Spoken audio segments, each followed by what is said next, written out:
Most chateau stories we've told so far are about chateaus surviving wars, but Chateau de Langeais caused one. On a cold December morning in 1491, a cunning political maneuver inside these walls set off a chain reaction that changed France and Europe forever.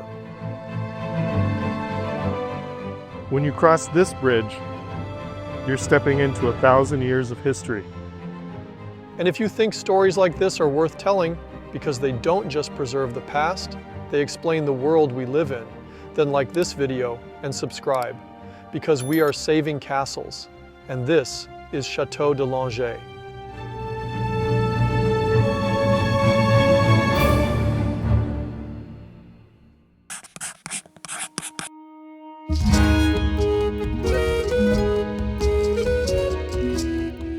From the outside, a quiet air surrounds Chateau de Langeais. But one morning long ago, just after dawn, something happened here that would change the fate of a nation. It wasn't a battle. It wasn't a coronation. It was something far more calculated. Long before the political maneuvers, this hilltop was chosen for one reason: control of the Loire. Whoever held Chateau de Langeais held the river, the trade, and the frontier between rival powers. Over 1,000 years ago, a warlord named Falkmira began the construction of this castle, which part of it still stands today. And he believed there was only one language his enemies understood, and that was that of stone. Burned down and ruined during the 100 Years' War, the chateau as we see it today was built in 1465 by King Louis XI, the man they called the Universal Spider for the webs he spun across Europe. He built this as both shield and statement, a warning to anyone thinking of pushing against France's power. Arrow slits, machicolations, a working drawbridge.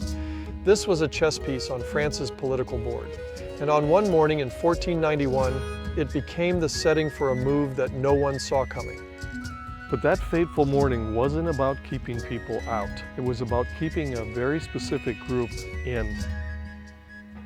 You can tell how much security a place like this needed for events of such importance. The towers bristled with defenses, thick walls, arrow slits, narrow stairs that slowed any intruder. Even the graffiti carved into its stone reminds us of the soldiers that stood watch here. I have to take a close look at these markings on the wall at the very top of the tower. You know, these are markings left from all eras. These are workers, travelers, occupants of the castle, soldiers that were bored during the times that they were standing guard up in the tower. But isn't that fascinating? Even the bell was part of that defense, not just a call to prayer, but an alarm for siege or fire. It's fascinating because you can see as you go down to the floor the remnants of the pulley system, which down below a rope would run all the way down the tower and they would pull the chain or the cord.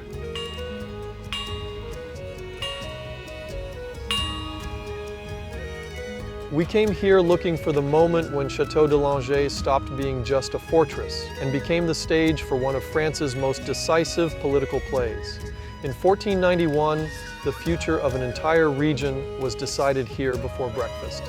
What could possibly have brought France's most powerful nobles here before sunrise, under guard with no public announcement?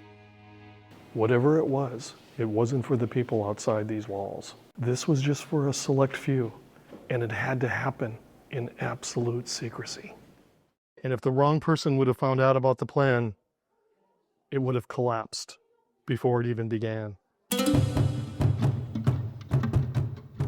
Anne was 14 years old, Duchess of Brittany, and the most sought-after bride in Europe, because a marriage with her also meant control of Brittany, the last great independent duchy in France then, wealthy and strategically placed on the Atlantic coast.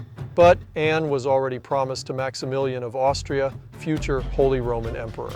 And of course, the French crown saw that as a direct threat, as it would have placed Brittany in Habsburg hands, surrounding France from both east and west. To block this, Charles VIII besieged Rennes, Anne's capital, until she was forced to negotiate. Outside these walls, tensions were boiling. Alliances were fragile.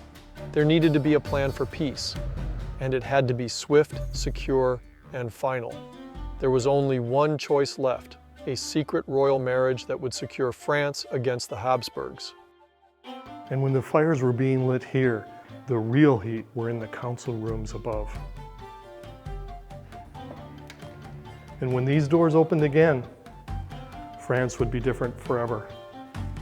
At dawn, the truth came out. This was no war council, it was a union, and it happened fast. The vows were spoken, signatures sealed, and in less than an hour, the independent nation of Brittany was absorbed into the Kingdom of France. The map was redrawn, Anne became Queen of France, and the crown tightened its grip on the West. For Anne, it was the first of two royal marriages. For France, it was the last piece of the puzzle. The marriage infuriated the Habsburgs and laid the groundwork for the Italian Wars, as Charles VIII, newly secure at home, launched campaigns abroad. It was really a political takeover dressed in silk and gold. And though the politics have long faded, the chateau still holds its legacy in its well-preserved rooms, relics, and art, which were all waiting to be explored.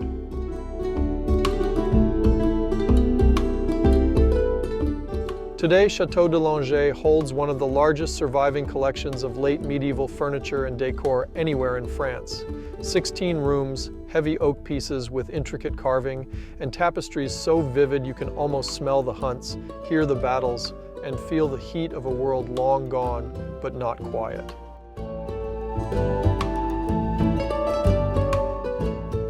Then you walk into the Salle des Preux, the Hall of the Nine Worthies, and it's like stepping into a medieval mixtape of heroes.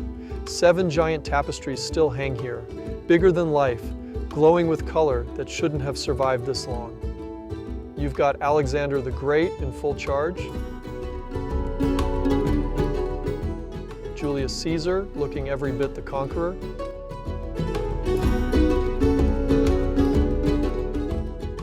King Arthur wrapped in legend, Charlemagne, and a parade of warriors from scripture and song.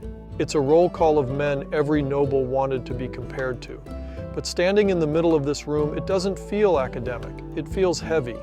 You realize the lords of Chateau de Langeais measured themselves against them.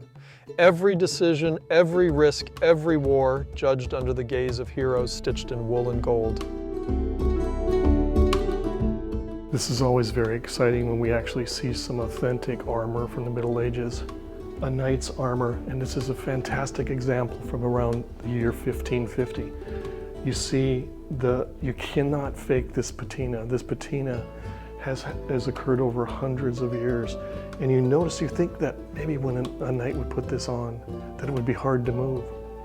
The reality is, each of those joints is very articulated. Starting from the feet, the knees, the hands, the shoulders. There was a lot of movement, but it was also very heavy, maybe 40, 50, 60 pounds.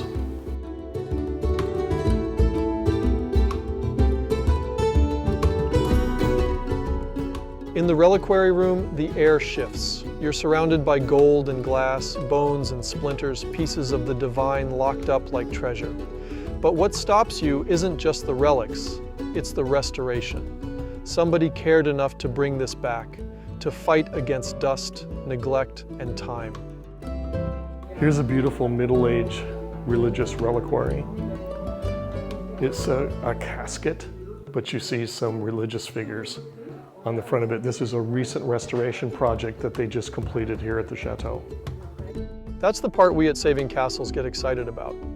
Because this doesn't happen by magic. It happens when people step in, when a community decides the past is worth saving. And if you're here with us, you're already part of that fight. If you've made it this far with us, you probably get it. Castles are living things that need people to keep their stories alive. That's why we started our Royal Access membership. It's where we share the stuff that doesn't always make it into these videos. The behind-the-scenes moments, the early cuts, the fun talks with Chateau owners, and Q&As with us. All you have to do is click the Join button below, or if you're on iOS or Apple devices, use the link in the description. It's a small way to get closer to this journey, and a big way to help us keep saving castles. Today, the drawbridge lowers for tourists, not soldiers.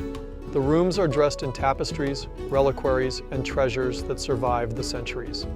But the walls still remember that morning when a fortress became the setting for one of history's quietest and most effective conquests. It's proof that not all battles are fought with swords. Some are fought in rooms quietly while the world waits. There's more to Chateau de Langeais than what we could show here. We have an area of the castle here that is blocked off, but we have a little bit of a view to see what's inside. Let me go check it out. Oh my word. And if you're a Royal Access member, you'll find those hidden rooms and stories waiting for you. Thanks for joining us on this journey. Don't forget to subscribe, because here at Saving Castles, history still has a heartbeat, and you're part of it every time you walk these halls with us. We'll see you on the next tour.